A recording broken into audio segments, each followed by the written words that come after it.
I'm Dr. Richard Steinman. I'm the Medical Director for Emergency Services and Urgent Care Services at Crouse Hospital.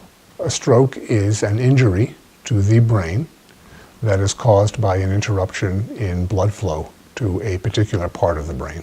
The symptoms that we emphasize are designated by the acronym FAST. The T stands for time, to emphasize that getting to treatment is very important to be done quickly. There are certain treatments and medications that can only be used if they are given within a certain designated time frame.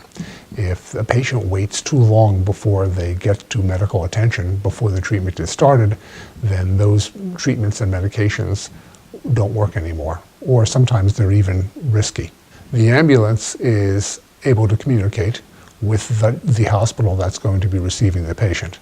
In the case of Crouse, it is an American Stroke Association designated stroke center, where we have the staff and the expertise and the treatments available to provide the best care for the patient.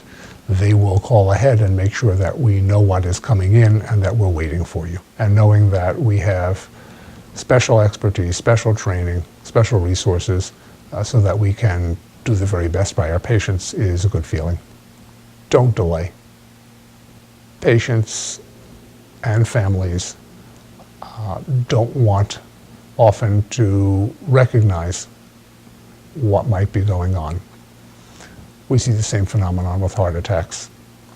Patients stay home hoping that maybe it'll get better, maybe the symptoms will go away, maybe it's just indigestion, maybe it's just a dizzy spell, and they stay until the efficacy of treatments and medications are not as good as they would have been if they had gotten sooner.